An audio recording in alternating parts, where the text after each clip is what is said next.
We're up to the stepper motor stage.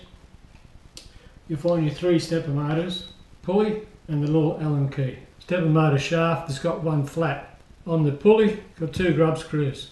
I always put 2 flats on my one 20 degrees apart. That way they pull in better. But anyway, they've got one shaft. So it's just a matter of deciding where you put the grub screw. If you're right-hander, put the one on the left one on it. That way you know that the one on the right is the one that's touching on the bare shaft.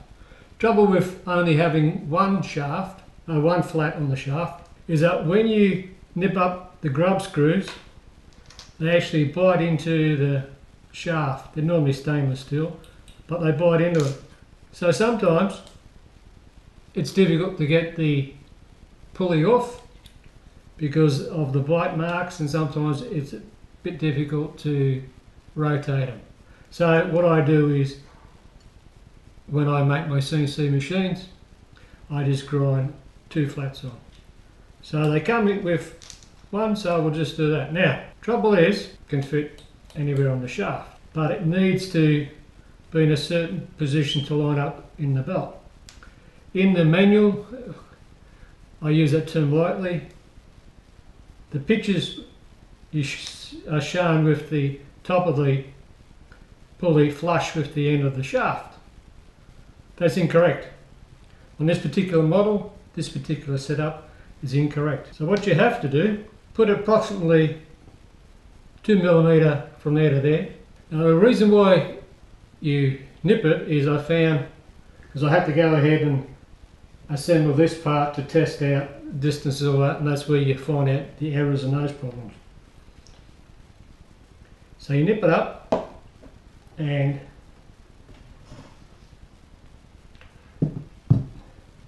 in the lower corner bracket, it fits in here. You take your cap screws from the kit. Now these are starting to run out. They are lots of screws in the kit, but none are 8mm. These are 8mm long. The ones in the kit are 10, and they're too long for the thickness here. So what you have to do now is start to decide on a couple of things. One is the wiring. If you see some of the pictures, they've got the control box hanging out here like a rat's nest, and there's crap everywhere, wires going everywhere. And you have to say to yourself, alright, some people raise the whole thing up and put the electronics inside. Some have it up the top, some in the front. Now, the control panel needs to be somewhere accessible, but the guts has to be somewhere. And when you look at your electronics, you've got your Arduino board and the power boards and the power supply, and you're going to start running out of space. So you have to work out now where you're going to put it, because the wires that come on the stepper motors are this long.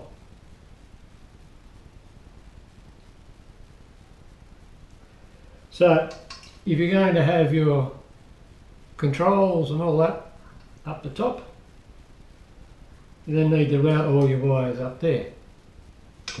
If you're going to have your control box down the bottom, underneath the heat bed, do you need that much wire length? By 3. And as you know, you should never coil up electronic wires, your power for your extension leads and all that.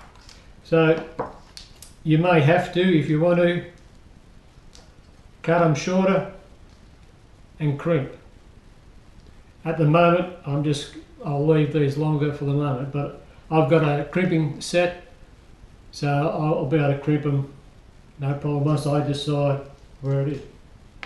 Also, if you look on the inside of the brackets, there's a slot. Now that slot goes through and allows the cabling to go through, and also in here there's another hole. That hole goes through there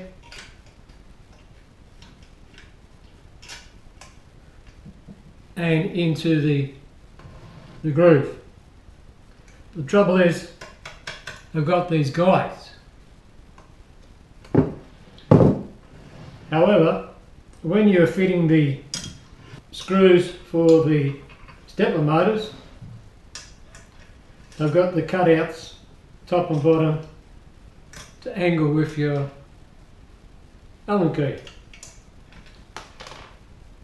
So what you can do, and this is the wiring for the limit switch, you can feed one at a time through there. However, there is no hole going from inside there out. So what you can do, and this is why you should look through this whole video series first, then you can drill your holes before you put it together, whereas I'm coming up to the problems, finding a solution, then showing you what it is. So then you could just drill a little hole into that bracket in that position, feed your wires down and feed them up.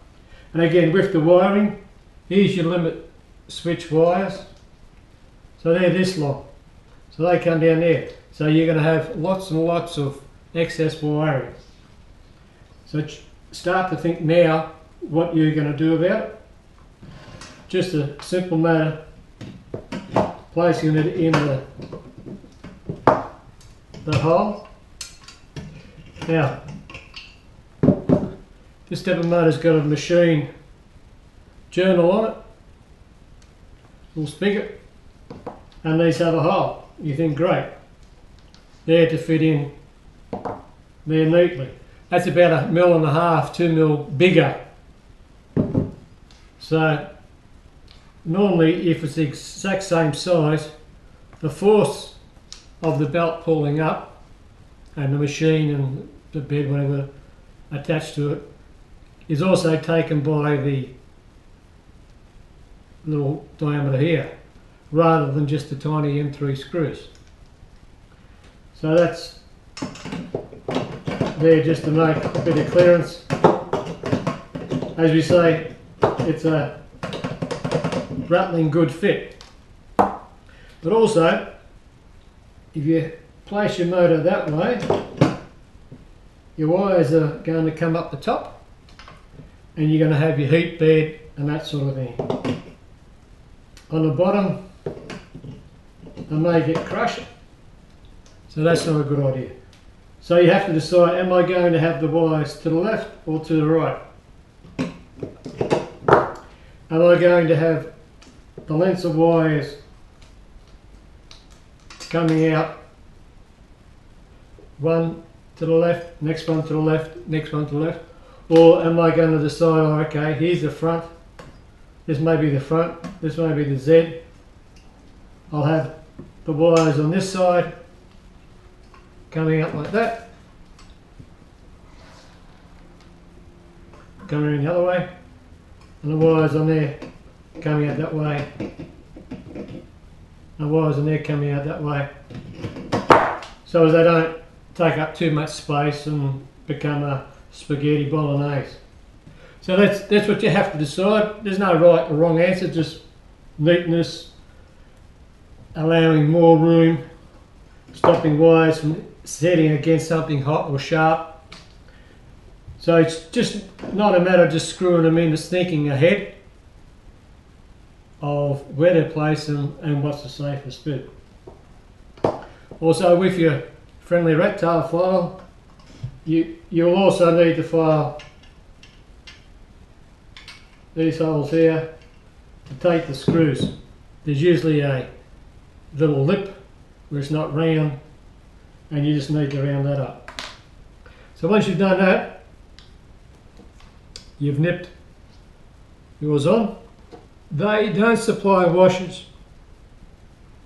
Now, everyone's going up and down, and it's only a thin piece of plastic PLA, and the tension, all that's taken on there. So you have a small, they're not around it, so you have a small diameter pushing on there, and eventually it will start to wear. So what I like to do is just get a 1/8 washer, pop it on, and then you can put it in that way. To make it easier to fit, pop it in there first, put your cap screw on and start to push it through that hole. So if you keep having trouble dropping it, just turn it up, pop it down, and do the same to the bottom. Well, nip, put them all up, when they're all in, tighten them up. Now the thing is, the belt needs to line up. If you look at the belt on the pulley, as the carriage goes down, you'll see the belt will start to move up and down. Some of that problem is that you need to measure the distance from here to the bottom of that belt clip slot, and that is what that distance from the bottom there to that dimension there needs to be to start with, and that is also the same distance what that needs to be from there to there. But putting this together, you notice that in the manual there's washers and a washer goes here. There are no washers for it. So I've placed one nut against the two bearings to lock them in position and another nut to lock it there. So that there will vary. That dimension is what you want. This may be bigger, this may be smaller. If you measure that distance from here to there, and that distance from here to there, it varies by a millimetre. But luckily the supplied pulleys are wider by about a millimetre or so. The rollers are the exact width. So what you have to then do is slightly loosen your grub screws on the pulley, move the belt, move the carriage with the belt, and where the belt drops down, you then just tap the pulley down so it's flush. Then when you move it up the other way, the belt will start to go up, right up, and so you have to balance the pulley.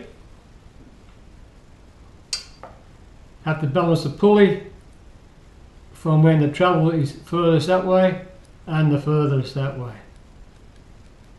So, and the reason why it's not perfect is because these molded, or these printed brackets, that will tilt the motor. So when the pulley moves, it runs up and down. So, as you've seen in the previous videos, these all have angles and bends, and this has a twist, and so it all starts to now compound. And as that moves up, is the carriage moving in and out? Is that going to affect the arms? This is all the things you have to work out. So that's what you have to look forward to with the motors. Looks like the labels don't stick on too well. So work out where the wiring's going, order yourself some washers, we're running out of cap screws, and there's some other areas that would be best to use them for. Fit those, and then we'll move on to the next section. And assembling these two parts, I found other problems there and some design faults as well, which we'll need to overcome. So put your motors together and then come back and watch the next video.